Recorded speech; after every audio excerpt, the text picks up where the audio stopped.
This vehicle is an excellent example of what's going on in the collision repair industry.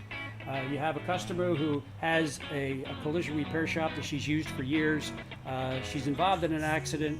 She wants to go to that shop. However, the insurance company that's paying for the claim coerces her into going to their contracted DRP environment. The first thing we see is the car has been improperly repaired. You'll see this area through what we call the inside of the sail or the jam area of the gate. It's full of plastic and seam sealer, which is a non-OEM procedure. And you can see the way the vehicle is supposed to appear, it's not full of seam sealer the way the other side is. This door was leaking, and what she did is she went back to the shop and complained about these two doors and an air noise coming in the doors, and they replaced a weather strip within this jam here.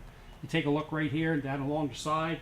There's a lot of seam sealer buildup. We can't figure out why you have a brand new factory door and you have all this seam sealer build up on it. The rear door latch obviously did not fit when they installed the door. They took some sort of a blunt instrument, a hammer or whatever it is, and they forced the latch assembly inward. We can take you to the fender, and the fender doesn't fit the car. The seam up across the top here at the windshield pillar is too close. You can see where my hand is. This is the inside of the quarter panel. This panel is supposed to be painted.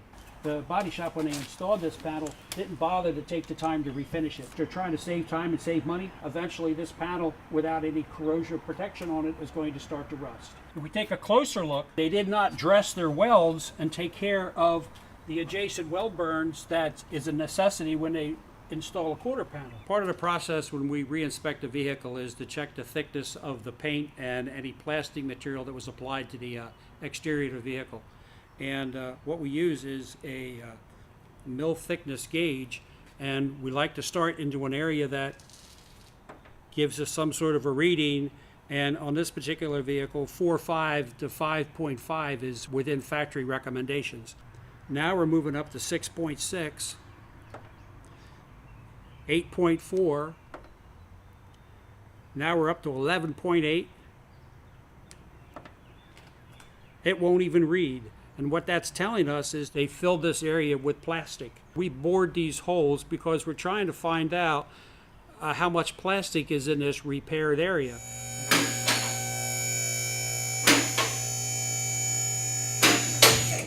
This is where the quarter panel welds onto the back panel. What you see, what the technician did is he came back and just swiped some seam sealer over top of it, which is a telltale sign the car was repaired. If we go over to the driver's side, you can see how the factory intends. You can see the spot welds inside, and the seam sealer is not just brushed over top of it, the seam sealer is very carefully installed on the edge of it.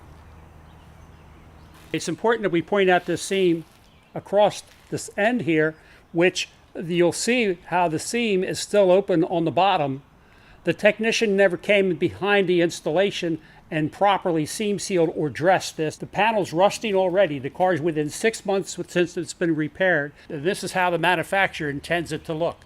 You'll see that the bottom seam is sealed, there's no rust, and it's nice and protected from the elements. The inside of the quarter or the outside wheelhouse was never repaired properly. And this part of the quarter panel is still inward. So what has to happen is the quarter panel has to be removed, the wheelhouse has to be taken off the car and another wheelhouse welded on, and then a new quarter panel installed over top all this poor work. You have a real consumer issue because you have a vehicle that was repaired for $7,700, and now the car becomes a total loss because the insurance company is forced to pay double the cost to have the car re-repaired. This is a byproduct of the insurance industry dictating the repair cost to the insurance contracted body shop. So what they're doing is they're cheating the customer.